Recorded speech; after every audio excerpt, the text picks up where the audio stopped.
right. Great effort. Appreciate the fans. They're phenomenal this afternoon. Loud, which was important, especially down the stretch there. And there was still some blue up there, and they just drowned them out, which was great.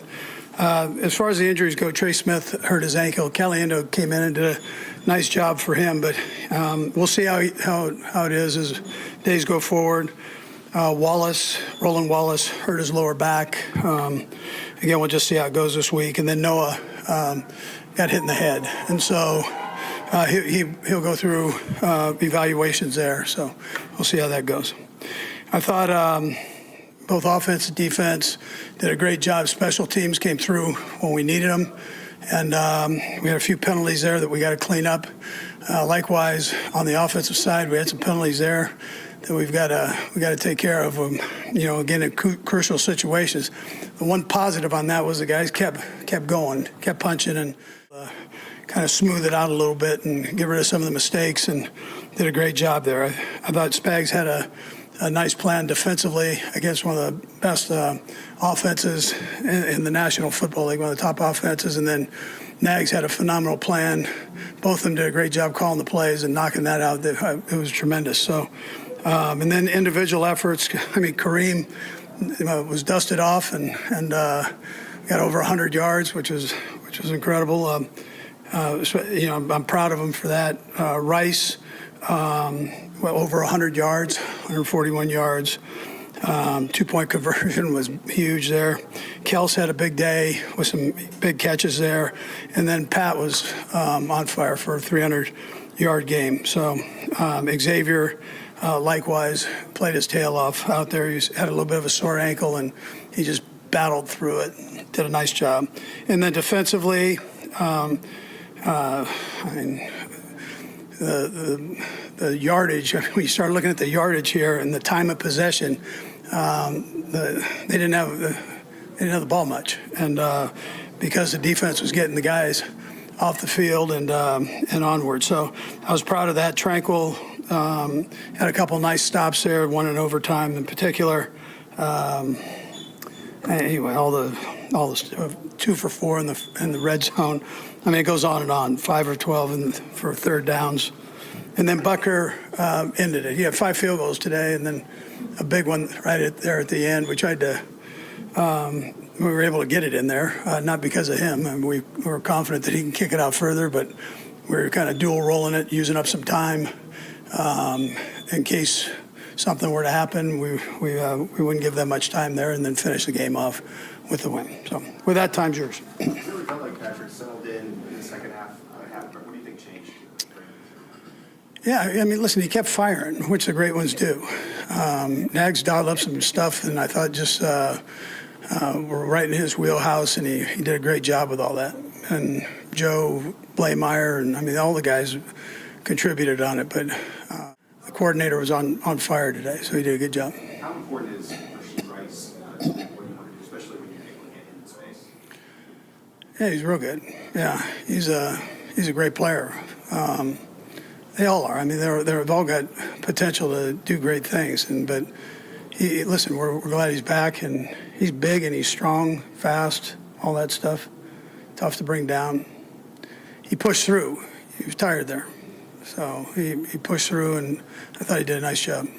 It seemed like you committed more to the run this game. Kareem Hunt went over 100 yards, as you mentioned. What does it say about your offensive effort? Yeah, I thought the line was controlling things there pretty good, and which was important. We were getting positive yards on first.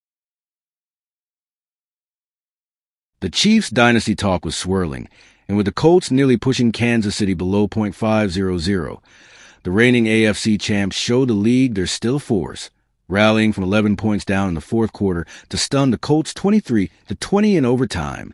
Patrick Mahomes, still as electrifying as ever, finished 29 of 46 for 352 yards, delivering a crucial 30-yard third down pass to Xavier Worthy in overtime, igniting the drive that led to Harrison Butker's game-winning 27-yard field goal. This wasn't Mahomes' cleanest outing. He missed some open receivers. The offense sputtered until late. His pass catchers dropped balls, and the early red zone struggles were real But when it was time to deliver, Mahomes did just that. Take the game-tying drive at the end of regulation. The Chiefs, backed up to their own 3, saw Mahomes launch a 47-yard bomb to Rashee Rice, then go 8 for 85 yards on that drive, including a 19-yarder to Rice on 4th and 3. In overtime, with the offense threatening to stall, Mahomes ducked a blitz, found Worthy for 30, then hit Rice for 21, setting up the clinching field goal. Mahomes just can't be counted out. If you're into wild comebacks like this, hit subscribe for more. On the other side, Steve Spagnuolo deserves another head coaching shot. Forget the Rams years. Look at his Chiefs defense in this clutch situation. Facing the league's top offense, the Chiefs forced 3 straight 3-and-outs in the 4th and another in overtime. That's 12 plays in the final 23 minutes with no first downs and only 18 yards for Colts. Just a single Colts drive in the first quarter that chews up a bit of clock, and the Chiefs would have struggled to force overtime. But Spagnuolo kept the heat on Daniel Jones, forced errant throws, and shut down Jonathan Taylor, who had been averaging 113.9 rushing yards per game and was held to just 58 on 16 carries. The Colts' total offense? Only 255 yards, far below their 397 per game average. Spagnuolo's age might be a knock, but his defensive acumen keeps giving Andy Reid's squad a real edge. Moving to the Colts side, it's a puzzle why they didn't use Jonathan Taylor more. Taylor, who came in with over 1,100 yards and 15 touchdowns, should have been a focal point. But the Colts ran just 50 plays and gave Taylor only 19 touches, 16 of those runs. That's relying on your best player just 38% of the time, even with the lead for most of the game. Daniel Jones wasn't bad, going 19 of 31 for 181 and 2 scores, but he's not going to carry Indy by himself. It's the kind of decision that Shane Steichen, the Colts head coach, will have to answer for. Taylor wasn't as explosive as usual, but pounding the ball with him wears down the defense and helps control the clock, especially with a late lead. Instead, Steichen leaned on Jones in those key moments, and it backfired as KC clawed back. The Chiefs, despite their win, continue to be an oddly mistake-prone team, and it could haunt them later.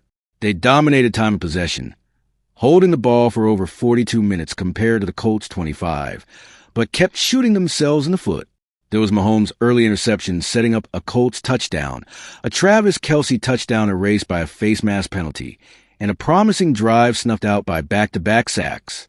2 long first-half drives, 16 minutes and change of possession, but just 6 points.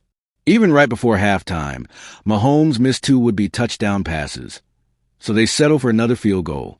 In the 4th, a touchdown nearly vanished due to an illegal blindside block, and then another drive unraveled with a sack and a misfired throw from Mahomes. The tying field goal drive nearly derailed too, with a pass interference pushing them back to their own 3. Still, they managed to overcome all these errors, a testament to their talent and resolve, but it's a microcosm of their season, making things harder than they need to be. It's the reason their season teetered on the edge heading into this Colts game, and if they can't clean up these consistent mistakes, they'll find themselves right back in trouble before long.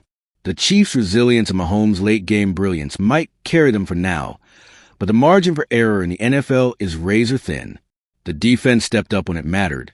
Spagnuolo dialed up the right calls, but Kansas City's penchant for self-inflicted wounds means every game could be a roller coaster. The Colts, meanwhile, have to figure out how to maximize Taylor's talent and not get too cute in crunch time. Want more breakdowns like this? Subscribe now and stay tuned for more stories from around the league.